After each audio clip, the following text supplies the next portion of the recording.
Hello everyone and welcome to your NARSA weekly update for the week commencing Monday the 31st of March 2025. That's Q1 already gone. That's a quarter of the year already done and dusted. How does that even happen? I have no idea. It's Gary here again, of course. And well, you know what? After the international break, that is us back well and truly with a with a bang. I mean, what was that like? What are we like as a football club and as a football team? You just couldn't make that sort of stuff up. And we're getting to see a whole bunch of different things about this team. I'll get to that a wee bit more in the game segment here. But thankfully, the international break is all done and dusted, of course, and I think that's actually it for the season now. So I think we get to go through the next couple of months without any of those hiccups or those breaks in domestic play for us. And for me, really, honestly, I mean, obviously we've got some big games coming up here. We're going to be moving quite quickly. I mean, really, basically, the last five domestic games we have are all going to be bigger games because we've got Hibs and Aberdeen, and then we've got the top five or the top six, the other five teams that are in that. So it's going to be seven hearty games between now and the end of the season. But for me, truly, they are just domestic tune-ups for the big European games that are coming up here. You never know how we're going to fare in the quarter-final against Athletic Club, and we want to make sure that we do everything we need to do to manage our injuries, manage our fitness, manage our freshness, manage our tactics up to and including the games to give ourselves the best opportunity to try and advance into the semi-finals. That would be absolutely something else. It really would be. That would be incredible. And you know what it made me think about this weekend, specifically yesterday? Imagine what it must be like supporting any other team other than Glasgow Rangers. When you don't really know if you're going to win, you're kind of hoping that you're going to win most of your games or some of your games, and maybe you're hoping for mid-table or to stave off relegation or maybe challenge for a European spot, do some decent stuff in the cups and such. But it's not completely inconceivable that your season could be done early in terms of competitive meaningfulness, and that's just the way that I've been feeling. We haven't had our troubles to seek, of course, in domestic life for sure this season, and there was that kind of air of inevitability around about October, November time where you're like, we're so far behind right now, we're not going to bring this back, but you never know. And now, as the games run out, you do know, and we do know what's coming here over the next wee while. But to have nothing to play for, nothing material to play for, I hate it. I'm telling you right now, I hate it. And I sincerely hope and pray that this is rock bottom for us in terms of performances domestically, and that there's no basement to this rock bottom. We don't go any further down, and it doesn't really matter as long as we finish second. Of course, I can't see us losing the last seven games here and having Hibs or Dundee United win every one of their games or something like that. So it's just boring, not really having something genuinely material to show up for. And it's different because we're always used to competing. We're always used to actually genuinely playing for something, even if we have been quite far behind in certain seasons over the past wee while. So I don't like it. And I hope that doesn't continue any season after here. So I'm going to start this week with a wee that's not a competition per se, something like kind of trivia-ish, where Colin and I'll tell you where it came from. Colin Bowman and I were chatting a couple of weeks back there. I actually meant to talk about this last week and I forgot that if you were doing the Mount Rushmore of Ibrox, and Mount Rushmore is the kind of big side of the mountain where the president's busts are carved out in it. If you were doing that for Ibrox, for Rangers Football Club, who would be on your Mount Rushmore? Now, you could do this from just your entire time watching the club, so maybe some of the earlier stages of the club you're not familiar with or hugely experienced in, and you can pick just whatever it looks like for you and your paradigm in terms of your overall supporting journey. But who would it be? And please do let me know who your four would be on the Mount Rushmore and why. And what I'll do is I'll tell you mine next week. I don't mind. I got permission from Colin to tell you his, and his are, and he stressed in no particular order: Fran Sandaza, Michael O'Halloran, Bert Conterman, and Ali Maxwell was his four. And if you believe that, I have a bridge to sell you.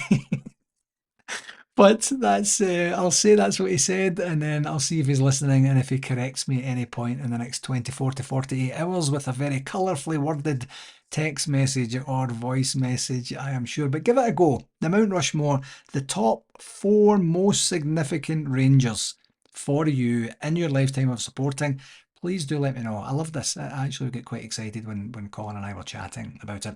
Anyway, game segment 4-3 win at Dundee. What a game it was for the neutral. What a game it was for Sky Sports. I'm sure they must have been absolutely thrilled with the entertainment there from beginning literally to end.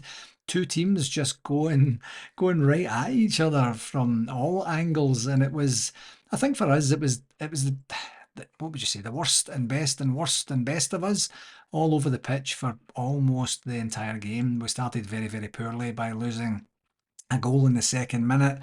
And you know what? I thought it was a good finish. I think it was one of these ones that if you tried that another 10 times, they probably wouldn't even get it on target, never mind getting it into the back of the net. You can always find, if you're getting time for a finish like that, which you didn't really have, it was more instinctive of a finish, then that's not very good in our box that we're defending. But you know what, fair enough, a good finish. But then the game ended incredibly well for us with three goals in the space of the last 15 minutes to pull out the victory from being 3-1 down, and we pretty much had everything in between, didn't we? You know, it was some game, some comeback, and the good news for me anyway, and I know this is just like a silver lining on a very, very dark cloud, but it's good to delay their title party until just a wee bit further down the road. It could be this weekend, possibly almost, or next weekend. I think maybe is more likely, and depending on what the results look like. But I was, once we went so far behind, especially around about the Christmas period, I was thinking if we take it beyond the split, that's some scant consolation, and it has them just delaying the party a wee bit more, and it has us. And with an opportunity to just kind of give the SFA or the SPFL, I should say, that a bit of a headache in terms of the fixtures of when we're supposed to play them after the split and such. So, a wee bit of scant consolation from an otherwise miserable domestic season, but that's all I have left, I am afraid. But I think for the most part, not mathematically, but for the most part, the result on the weekend there all but secures us second spot. As I mentioned earlier, there's no chance we're going to go on a 7-game losing streak and have everyone behind us, or have the closest teams behind us go on a 7-game winning streak, especially when the split comes and they're going to be playing all the best of the best. So we'll see what that looks like. In terms of positives, the entertainment of the game was good. The score, of course, the comeback, the guile, the endeavour, the passion. I remember saying those words after the Kilmarnock game not so long ago, and that really is more like it. I would much rather we didn't give the teams the 2 goals of a start. That's a wee bit kind of fraught, Barry, so maybe start stopping that if you don't mind. But, I really have to applaud our never say die attitude, and it is becoming a bit of a hallmark of Barry's team. I mean, you just see that guy kicking every single ball on the sideline there. He's doing his absolute best. The whole team, the whole coaching team are, and that's definitely what we need to see. And I'm fairly confident. Of course, you never know, but under the three of our previous managers prior to Barry there's no chance we're winning that game. Maybe we squeeze out a draw, but there's no chance we're winning it. And I think we have to do what we need to do to enjoy that, learn from it, and eradicate the negative parts of it and exacerbate the positive parts of it and take it forward from there. I mean, we did ride our luck a wee bit. I think that was a positive. They hit the post twice and in the second half there, but you need to hit inside the target to get it in. So that's just one of these things from their perspective. And I think the much maligned by certain parts and portions of the Rangers support and Cyril Dessers. I mean, he had, I think the count was 8 chances on goal on Saturday there and scored one of them. I mean, he did score an earlier one. It was a wee bit offside, and he's just one of these guys. And it was the most difficult chance he scored, of course, wasn't it? And he took it superbly well, absolutely brilliantly. He took it to get the winning goal, and you could tell that he enjoyed it. And I didn't mind so much his performance. I didn't think that any of the chances that he had that were legit chances that we could have done much better with. I mean, obviously you're hoping that one of the eight goes in, of course, and when none do, you're kind of like, oh, it's just one of these days for the guy. Their goalie had a few good saves, but it wasn't like a glaring miss for me. It wasn't, you know what I mean? Yes, we want him to do better and score more goals, but to pop up at the end after that game when many were shouting that he would be substituted at some point, that is testimony to what Barry Ferguson sees in him, and the belief that he has in himself to go right to the wire and do what he needs to do, because getting a goal in deep into injury time is just absolutely brilliant there. You know, that was another positive.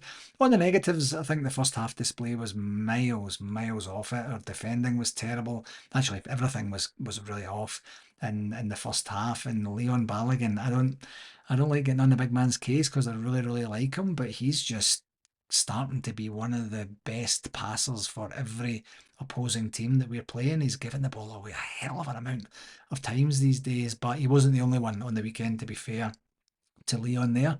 But yeah, just it was just all off. I thought there 3 goals. You know, I mentioned the first one. I thought it was well worked in terms of the actual finish in and of itself. You know, my main complaint for the goals, of course, from a negative perspective, was Jack Butland's absolute howler again for their second one, where he just. I think Tom Miller was being a wee bit generous for him, or generous with him, and saying, "Oh, maybe the sun was in his eyes," or something like that. He just I mean, his instincts are all wrong. You just grab that ball and that's it. You know, you just go down on your front with full control over the ball and that's the play finished. But he lets it just bounce off him. I don't know what he's seeing. I don't know what's going through his head. And he's just on a very negative spell for us right now. And I'm sure that Barry and the team and maybe even the prospective new owners and potential new managers, if there's any out there, will be looking at Butland and trying to figure out whether that's going to be our number one going into next season or not. He's certainly not covering himself in glory with things like that. And then he does good things, of course, in the same game. But you remember, as a goalkeeper, unfortunately, you remember the mistakes, and that was another one of those. So yeah, not so great. But here's the worst of it all. The Rangers Supporters Club of Calgary laptop completely crapped out on the weekend. So I basically missed the first full half. I had it on my phone as I'm trying to fix the computer in the wee media room there, but we've brought it home and we're trying to go through all the diagnostics to figure out what happened, because it was in absolutely perfect condition for 14 months, and then it just decided that thankfully we got the Old Firm game in a couple of weeks ago, and it shut down a bit funky from there and didn't open back up. So hopefully we get it back up and running for the Hibs game this weekend, or we're going to have to kind of do a bit of a plan B and figure out what that looks like. In terms of stats, 63% possession, 22 shots on goal with 12 on target, and we scored 4 of those. So that's a third. You know, we're looking for half, of course, but a third isn't too bad. Versus they had 15 shots on goal with 8 on target. That's some stats for a brilliant game, and it really was a good game at the same time. On the referee watch, can't remember the guy's name, didn't do any research to try and figure out who it was, but he did okay as far as I can remember, so he'll get a 7 out of 10 for that. Our next game, as I mentioned earlier, is home to Hibs on Saturday the 5th of April, and we're now back to the UK and the North America being the same time zone as normal, not in the exact same time zone. We're back to normal in terms of being between 5 and 8 hours behind them in the UK. So this is a 10 a.m. Eastern Standard Time kickoff on the weekend, Saturday at 3 p.m. kickoff. So that should be good. Hibs are on a very good run. They're probably the form team of the league right now, I would think. And they had a very difficult start to the season, and it was kind of funny with the new manager coming in. You're expecting at some point just to read a headline that says he's been let go, but they stuck with him, and now they're doing exceptionally well. So it's not going to be an easy game by any stretch of the imagination. But for us, it's really all about getting back to winning ways at Ibrox, and as I mentioned earlier, prepping for the big quarter-final games, which kind of straddle each of that and the Aberdeen game as well. So we'll see how that goes. On the shout-outs, I'm going to start with the women's team here. They remain 2 points behind Hibs with 4 domestic games to play, 4 league games to play. And here are the 4 league games that they're playing. They're going to play that mob, then they're going to play Glasgow City, and then they're going to play Hibs, who are atop the league table right now, and then the final game is against Glasgow City. So I mean, they're so far ahead. I think they're something like 45 goals ahead of Hibs, but they're 2 points behind. Hibs have been picking up wins, but maybe not scoring quite as heavily as Rangers women have been. So it looks like it's gone to the wire, doesn't it? If they get a victory in the Old Firm game on the weekend, that basically puts that mob out of contention for the league championship, and then it's between Glasgow City and Hibs and Rangers to see who are going to win it. We already have the first trophy of the season in the bag, and hopefully that's the first of three for Joe Potter's side. So we'll see what that looks like. But that's quite the finish, isn't it? Two against Glasgow City, one against that mob, one against the league leaders. That's a way to finish it off. A second shout out here, which maybe should have been first, and it's to my beautiful baby boy Leo, who is off sick from school today. Very, very unusual that he's ever off sick for anything, and he has strep throat, I'm afraid. So he's kind of quarantined in his room a wee bit here, kind of bored. He likes school, he likes to go to school and do everything that's there. And plus, he's on the rugby team, and they've got their first exhibition game this coming Wednesday. So he's hoping to be back in school tomorrow. I think another day wouldn't do him any harm to stay off. Maybe we'll get him in a half day tomorrow, something like that. But yeah, not very often he's kind of sick, and that's not good. So I hope you're feeling better, my love. Just based on what I told you last week, did you watch the Davy Cooper documentary? You can find it for free on YouTube right now. If you haven't watched it yet, please do watch it. It will be absolutely worth your while. They've got some great guests on there talking about either their time playing with him or their time supporting the team when he was playing there, and just absolutely brilliant. And I actually forgot until the end, almost the end of the documentary. I don't want to spoil it, but he dies at the end. And I'd forgotten that he was only 39. For some reason, I had in my head he was like 41, 42. And when they talked again about being 39, it brought a whole other level of sadness. And it's obviously quite an emotional video, and I loved him, and I just loved what I knew about him, and who he was and what he was doing, and such. And then he just to pass so tragically like that is just absolutely unbelievable. But please do watch it, you'll absolutely love it, you really will. It was a feel good but sad, really, really good memories for those involved. And just a wee reminder, if you missed it last week, that the Big Apple Bears have indeed moved to two doors down from their previous place, and they're now at the Baker Street pub, which is also called the Baker Street Irregulars there. So yeah, it's going to be good down there. You can go and see Greg and all the boys and girls at the Big Apple Bears in New York City, and a lovely place. And there's quite the story to this place. It was the actual building was the original TGI Fridays, when it was, I believe, like a singles bar or something like that, before the big franchise became the franchise. And there's other history, the storied parts of its history, I should say, to it as well, that Greg regaled us with on the group chat. And I did go into the website and take a wee peek. It looks like a beautiful place as well, absolutely lovely. So maybe one day I'll get a chance to go for a quick visit. Some good news in terms of a new Rangers supporter joining us, and Mike Kelly from Winnipeg has welcomed along Arlo George Kelly, who was born on Friday, March the 28th, £7 4 ounces, 50 centimetres long. My understanding is that mother and baby and dad are all doing great. It's absolutely wonderful, fantastic news for Mike. He's a regular contributor to the NARSA WhatsApp group chat, I should say, and fabulous news. I'd kind of forgotten it was around about the April time frame that his lovely missus was due. So Arlo has made an appearance, and no doubt is going to be in the first Rangers gear of many over the years, Mike being a big blue nose and all. Congratulations, Mike. That's fabulous, absolutely fabulous news. Another reminder for the Melbourne City Loyal Rangers Supporters Club Culture Weekend, November 21st to 22nd. I'll leave the link on there to their Facebook page, and you can take a peek at that if that's something that you would be interested in. NARSA on the convention for NARSA 2025, 72 days and 10 weeks to go until we go and do what we do in Kissimmee and Osceola County. It's going to be single digits next week. This is absolutely bonkers how the time is absolutely flying in. Of course, that's June the 12th to the 15th at Omni Orlando at Champions Gate.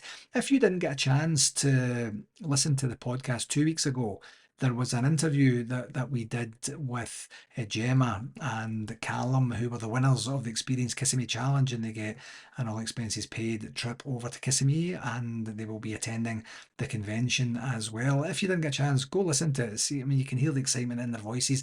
And the great thing is, we recorded the interview straight after the Old Firm victory, so everybody was a bit high from that, which was great. And just a reminder, like I mentioned last week, if you're coming from the UK or you're on a UK passport, don't forget to get your ESTA to get you into the United States of America. And yeah, in terms of updates with the hotel, we've been in constant dialogue with the hotel. Things are moving a wee bit more purposefully now with the hotel, and we should have an announcement to talk about with that. I do continue to get asked if the convention is going ahead, and my answer is always the same. As far as I know, with the information that we have right now, the convention is 100% going ahead, and as soon as that would change in any way, and I don't foresee it changing, then we would let you know immediately as to exactly what was happening. But our intent is to go and have a great time. It's going to be a smaller convention, like I mentioned last week, and that wasn't our thought process. It wasn't our what we planned for, and it certainly wasn't what we signed the contract for, which is why we're in these ongoing discussions with the hotel. And it's not a good situation to be in. You know, we do this 2-year cycle for convention planning because we need 2 years to get these things right. But what you're doing is you're taking a punt on what you think the projected demand is going to be 2 years down the line, and this one, for a variety of reasons, some known, some not known, this convention has not met our expectations or our numbers targets either at all. So it's still going to be a great time. It's going to be a smaller event, but it's something that is certainly a bit different than what we thought, which is a worry, and it's going to be very, very costly fiscally for the association, which is really, really disappointing. So all that said, if you are coming to the convention, please do get your tickets. Tickets are $265 US for the 3-night package, and the room bookings are still out for sale as well, and you can get them, and it's roughly about $228 per night for the room, but you are then in the heart of all the action there. So hopefully we'll conclude conversations properly with the hotel this week, get some positive communications out there, and all guns blazing, and all really looking forward to getting that last 9 weeks and getting ourselves organised from that perspective as well. Just another reminder, at the AGM, which we will host at the convention, of course, on the Saturday afternoon or late morning, maybe Saturday late morning, early afternoon, we do have a few positions on the executive to come up. And I think this is quite an exciting time to join. We're always trying to get a lot of member engagement and understanding of what we're doing, and input and feedback and dialogue in general, just upping the community camaraderie feeling and such. And sometimes the membership aren't quite as engaged as we would like them to be, which is a thing that can happen over time. But think about what's happening here. If this whole takeover goes through, we're in a situation where we have a North American organization in charge of our beloved club, or certainly with a controlling interest charge of our beloved club. And I think that can only be good for NARSA overall. No other continent on the world has that ability to say that as we go forward. So some exciting times ahead, and I'm glad to be able to play a wee bit of a part in that as we're moving forward as well. So if that was in any way likely to sway you to becoming interested in helping out and seeing what's happening behind the scenes, then you're more than welcome to send me an email, rangersscc@hotmail.com. That's 2 S's and 2 C's, and I would be happy to have a chat with you and see where we go from there. On the communication section, I am recording a bit later today. It's 2:59 p.m. right now, and there was still no Gers guide up there. it's just up and down with the Gers guide these days. So this is Gaz's version. I imagine today there will be Rangers women's team highlights from the 4-0 victory over Hearts at Ibrox on the weekend there, and then there would be an away days, I'm sure, chronicling the victory in Dundee for the men's team. Tomorrow they typically do the loan review. I have no idea what's going to happen on Wednesday, Thursday. Friday will be the press conference for the Hibs game. Saturday the Hibs game, 10 a.m. Eastern Standard Time. And the women's team aren't playing this weekend. The next game is in a couple of weeks. So I don't know if it's another international break, but it's not Scottish Cup or anything, because that's a wee bit later on as well. So it's very, very interesting the way things are kind of shaping up for both of the teams as we go forward. So last week I talked about the club statement that came out the previous Tuesday. This week I get to talk about the club statement that came out the previous Tuesday, which was building on the club statement that they did from 2 weeks ago today. And it's a thing. I'm going to just read out the first part of it, and then I'll give you some of my thoughts. And because this is in direct response to UEFA's imposing the actions on the club based on the offensive or racist banner or discriminatory behaviour or something like that. I can't remember exactly what it was. But anyway, what the article on the website says: Rangers notes the outcome of the UEFA disciplinary case and the respective sanctions imposed upon the club for several issues at a recent Ibrox match with Fenerbahce. Most notably, the club has been served with a suspended closure of the Copeland stand should there be any repeat of racist and or discriminatory behaviour within the next 2 years. This punishment must serve as a severe and significant reminder to the small minority of supporters who bring the name of Rangers into disrepute. Any repeat of any discriminatory behaviour, and this also includes the singing of illicit songs, may result in the famed Rangers end of our home being closed for a UEFA match. Not only will the reputation and finances of the club be harmed by such a punishment, but the chances of the team in a potentially key European match will also suffer enormously, while thousands of innocent fans will be unable to attend a massive fixture. In response to the displaying of the racist and or discriminatory banner at the Fenerbahce game, the club can confirm that it is in the process of issuing lifetime bans to the individuals responsible. The article goes on to talk a wee bit more about it, but that's the general theme of it. I mean, the club aren't holding back, are they? They're not backing down either on the stance that they'd taken the week before. I have to admit, the first time I read it, I thought the lifetime bans to the people that had held the banner up was a wee bit extreme, and that's quite a few people there as well, because it was like the banner was over 2 kind of rows, and so I imagine, what's that, maybe half a dozen people that are maybe involved there, kind of sweating a wee bit as to whether they're going to be the ones that get hit with the ban. It feels a wee bit extreme. Now, here's my take. A conversation, some dialogue, some agreement, some understanding at either side, and then moving forward in unison, I think would be better than an outright ban for the first offence. Now, I'm going to say first offence in inverted commas here because, as I mentioned last week, I don't know the context. I don't know if there's been warnings that have been sent to this particular section of the support. I don't know if there's been constant communication to say we can't do this, and then they did it in the face of that anyway. But once again, I think the Fans Advisory Board are hopefully helping with this matter, with ongoing dialogue between the fans groups and the club, and taking that forward. Because, as I say, just on the face value for that, for me, a lifetime ban for a one-time banner seems just a wee bit unnecessarily aggressive, I think, is probably the way that I would say it here. So probably more to follow on that. I know there was a couple of statements that were put out over the last wee while, but we don't need a war between the fans and the boardroom, especially not if we're kind of getting a revamp of the boardroom, if this takeover actually takes place and come, you know, May, June time, whenever the time frames are now. But yeah, not good. Not good to be talking about that sort of stuff when we should be talking about looking forward to a quarter final in a major European tournament. Just a reminder again for the Rangers review, the special offer for anyone that you know would be interested in subscribing, £5 per year. I'll leave the link here, and please pass it on to anyone that you think would be interested in that. And for one last time, I get the opportunity to tell you that the Rangers International Coaching Convention is happening this week, starting on Thursday and going through to the weekend. That's the 3rd to the 6th of April. I'll leave the link in there one last time, and unless there's an article that I can talk about this on next week's pod, I'll not mention it again, and or I'll maybe mention it the week after, something like that. I'm not 100% sure, but good luck to everyone involved in that this weekend. That's been about, feels like about 6 months in the planning, maybe a wee bit less than that, but not an insignificant effort to put any event like this on. So I'm sure that they'll do a great job there. Okay, okay, that will do it for this week, my friends. As always, I'd like to take this opportunity to thank you very, very much for taking the time to listen. Please do share it with whomever you think might enjoy it. And between now and next week, here's hoping that we get back to winning games at Ibrox. Now we're proving that we can do it away from home. That's the last couple that we've done domestically. Last three, I guess it would probably be domestically.